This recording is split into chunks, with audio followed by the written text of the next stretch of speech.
All right, so this week, my character's name is Goodfellow Grim.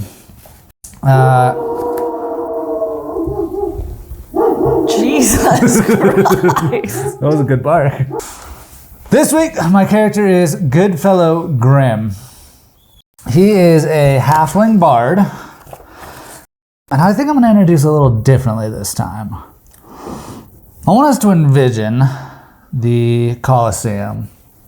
And then you're going to see the portcullis doors, or the drawbridge doors, fall down. And you see, this is like, imagine you're in the spectator's point of view. The whole Colosseum is dark, and then a spotlight. And like lights come out. How much did he pay to get this? This is good treatment. And as he's slowly walking up to the door, you just see a long shadow cast across the Colosseum, and you hear his footsteps. You can almost feel them tremble the entire Colosseum, every step.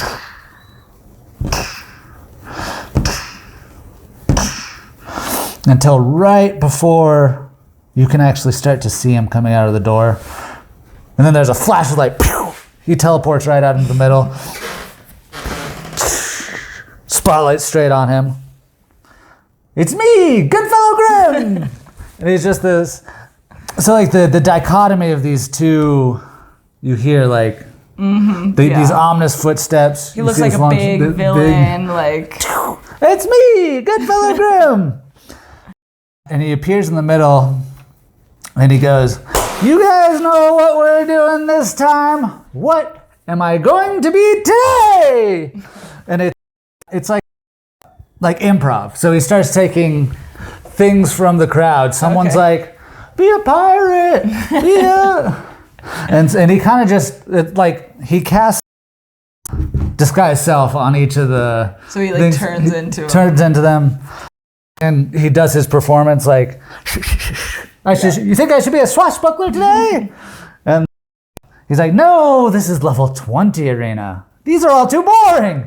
Give me a better one." And someone says, "Be yourself." And he looks and he goes, "Be myself. What a great idea." And he claps. And then he's sitting there, and it's like a living room situated in the middle.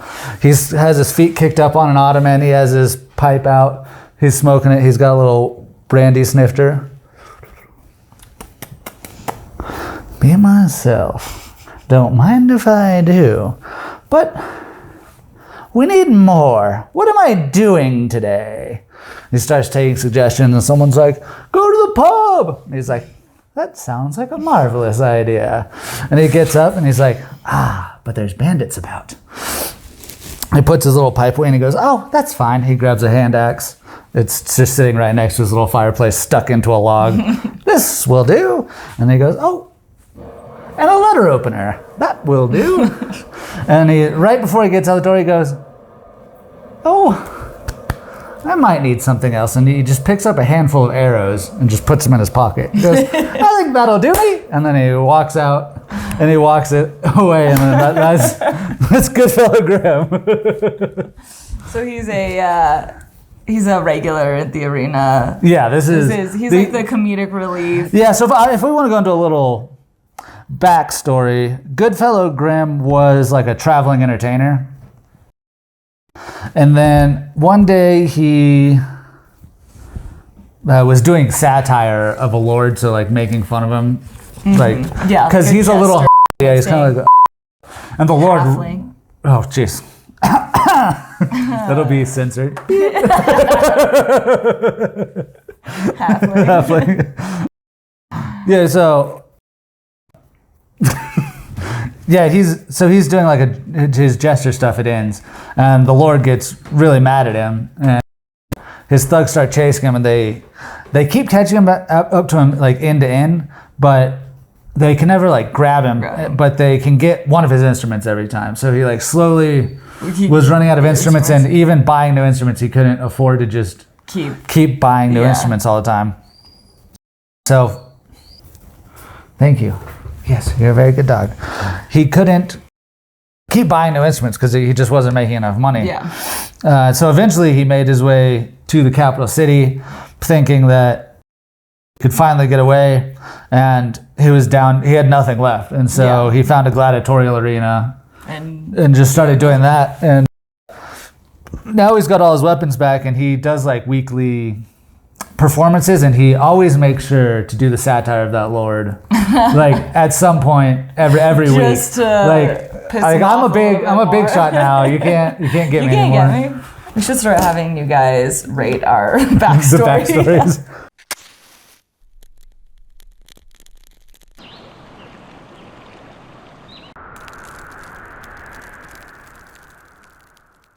Belinda sits atop the Colosseum.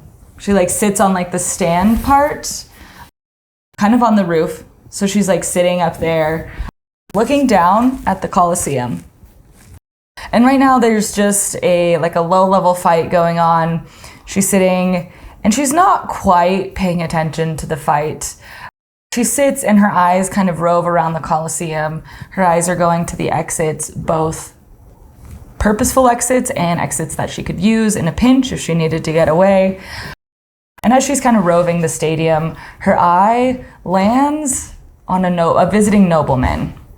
And of course this nobleman is like decked out to the nines, you know, rings on every finger, huge like fur cape and like a huge pendant holding the cape on. And as she kind of looks at this nobleman, just through her head, she thinks of 3 or 4 different ways that she can rob him and take all of his pretty little shiny things from him. And as she's kind of like looking at him, she suddenly shakes her head. She's like, that's not what I'm here for. And she looks back at the fight. And she looks at this human who is fighting for his life against this half-orc. And as she looks at the human, she sees the brand on his cheek. And as she sees that brand, she recognizes it as the brand of a forced fighter, of someone who's sold into the arena to fight. And as she kind of looks at this fighter, she pulls her mask down from her face and she touches her cheek, where the same brand sits on her cheek. And she kind of reminisces, and then she goes from touching the cheek with that brand on it to touching the other cheek, where a different brand is branded on her face. And this is a brand of a banished high elf noble house. And she thinks back to her parents. She was very young at the time, and she thinks back to getting banished and the branding into her cheek. And in honesty, she was way too young to know what her parents did, but she knows that her parents put their grubby little hands in the high elf society cookie jar and got caught, and they were banished. She has no idea why, but she knows that her parents did something very wrong. And so her whole family was banished from high elf society. With nowhere else to go, her family showed up in the big city to try and make it there. But with the brand not only on her cheek and her parents' cheek, they couldn't get access to anything anywhere. So with nothing else to do, her parents took Belinda to the arena and sold her. And Belinda remembers so clearly sitting there as her parents haggle for her. And even though they didn't get as much money as they wanted, they still walked out with a bag of gold, never even looking back at Belinda. Her parents are gone. She's stuck in the arena. She's 16, maybe 17, high elf, fighting for her life in the arena. She's very small, so she learns to become nimble and quick and hard to catch. And as she fights for her life, she wins, she loses, she even dies one time. Thank goodness she was worth reviving, otherwise she would be no more. And as she starts to get better and better, it's no longer a fight for survival. She starts winning more. She starts becoming higher and higher in the gladiator arena. So she starts to come up with a plan. It's not a very good plan, but nobody ever leaves the arena once you're forced to fight. You either leave by dying. Actually, that's it. You leave by dying. That's the only way you leave when you're a forced fighter in the arena. So So she starts to think of a plan to get out of here. She doesn't want to fight in the arena forever. She wants to make her own way. She doesn't belong here. She didn't even want to come to the capital city. So a plan starts to form. And finally, one day she gets a chance to pull it off. And this plan involves her dying once more in the arena. She hopes that she is still worth reviving. And she takes a huge gamble and she lets one of the contestants kill her dead. And she wakes up. Now there's a special room that the clerics take anybody who's revived. It's a room where they can watch you like recover. Dying is traumatic to most people. But again, she's done this once. It wasn't the worst thing. So she wakes up in this small room. The only thing in this room is a cleric. A cleric who's supposed to watch her recovering. It's a low-level cleric, easy to take care of. So, she knocks him out. She doesn't kill him. She just knocks him out. And then she has to take care of the chain that's around her ankle, which actually turns out to not be that difficult because she has been lockpicking in her spare time. So she picks the lock and gets out scot-free. And she's free for the first time in 10 years. But her freedom is not what she thought it was. She has 2 brands on her face, one of a forced fighter and one of a banished high elf. So she doesn't see where she can go, what she can do. And she comes across a thief who invites her to come meet the guildmaster. Well, the guildmaster doesn't care about what's on her face. The goal of a thief is to not be seen at all. So she joins the Thieves Guild and quickly starts ranking up. She was a fighter, she's nimble, she's small, she can get in and out of places. With a little bit of training, she becomes one of the best thieves. So she rises up through the ranks, escapes a few times, gets caught one time, but again, at this point, she's worth getting out of jail, so her guild gets her out. So she rises the ranks, always in the shadows. And as she sits there on the Coliseum roof, looking down at the arena, she can't help but think of Ben, her guildmaster, which, what a dumb name for a guildmaster. He's a thief, and his name is Ben. And she can't help but sigh at Ben. He'd been throwing around this idea of putting somebody in the level 20 arena fights just to kind of see. There's a huge cash prize out of it, so, might as well see. She never thought that he would follow through with it. And she never thought, when he followed through, that she would have to fight in the arena again. And she sighs and says, "Oh, Ben, you silly, silly man." Because she knows that Ben making her fight in the arena was the biggest mistake he'll ever make.